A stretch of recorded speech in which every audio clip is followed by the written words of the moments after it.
Also, we can't force ladies to join, telling them that, you must come so that we meet this requirement. It's a voluntary service. We accommodate those who want to come. But world over, the challenge of deployment. I remember one time when I was talking to a senior person in one of the developed countries, the challenges of managing different genders in the battlefield the reality is that challenge is there.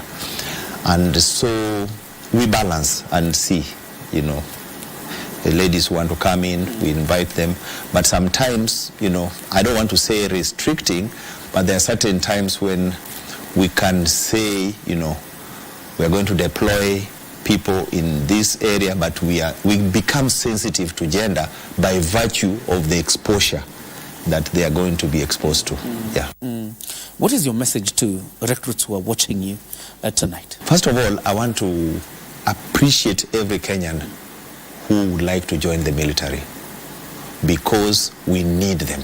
We need people who are passionate, who want to join the military. So anybody who has an interest in joining the military, we appreciate you and you are most welcome.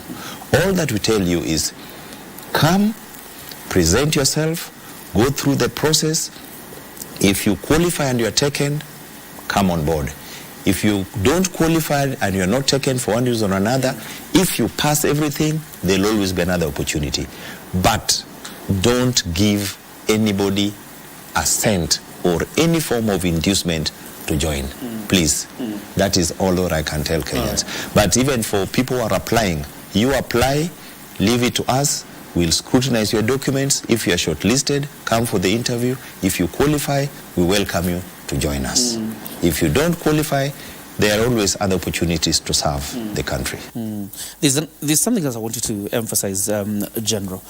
The fairness of the process, because you've spoken largely to it, but there's also the consideration of region and stuff like that.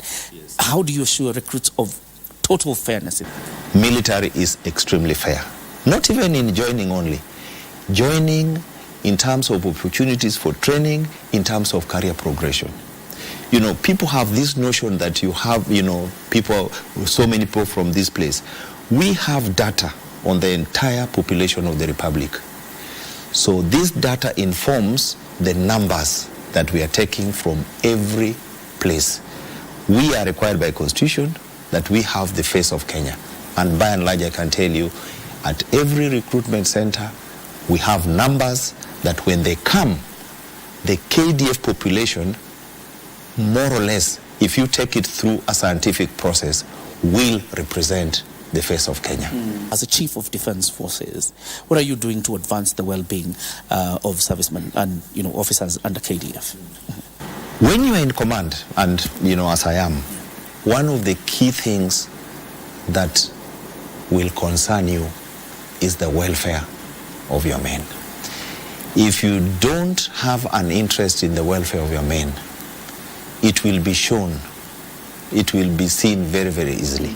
So the welfare of your men will determine the morale, their ability to embrace the force and have that fighting spirit.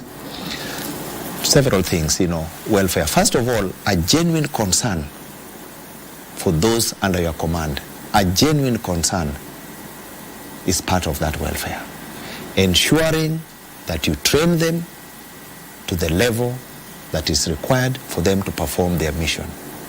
Secondly, you ensure that they are well housed, their families are taken care of, the health care is taken care of, their education facilities for the children, so that when he is in the field, he knows that somebody genuinely cares and thinks of me, and are here to fight and defend the Republic.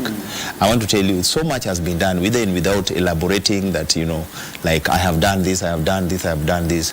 It preoccupies my mind every single day that welfare of men and women in KDF is taken care of, so that they are available, ready to perform that mission. Well, how would you want your legacy to look like after General Francis Ogolla has exited?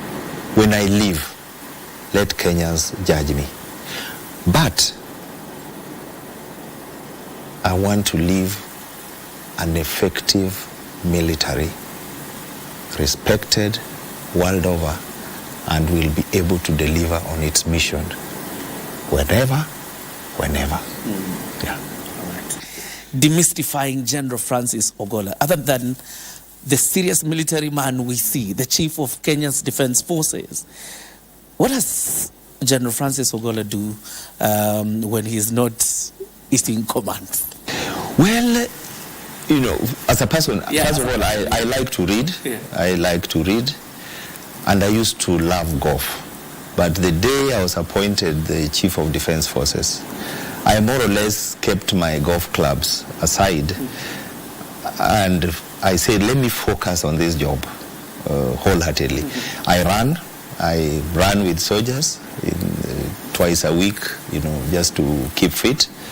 And I like to be sometimes alone to reflect, you know. If I can get 2-3 hours a day to be by myself, I like that. I enjoy it. Yes. Absolutely. Thank you very much, General. Thank you so much. I appreciate it. And we wish you all the best in dispensing your mandate. Thank you very much. We're speaking to General Francis Ogolla, the Chief of Defense Forces.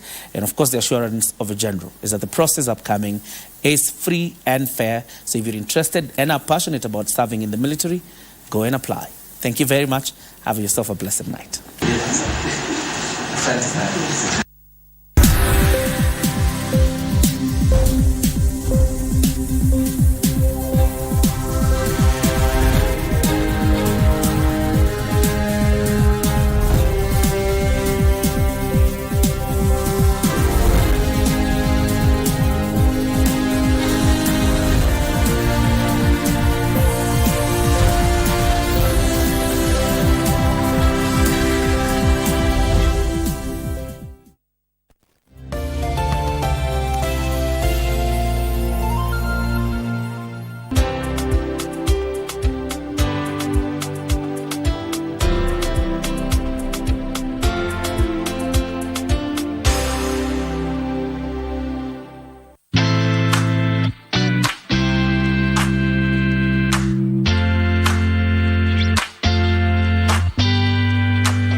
Ladies and gentlemen, esteemed delegates, honored guests, welcome to the 8th Africa and Indian Ocean Aviation Week in this beautiful land of Kenya.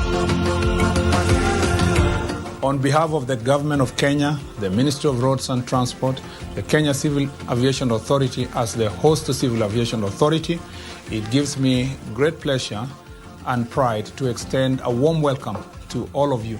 As we embark on this journey, I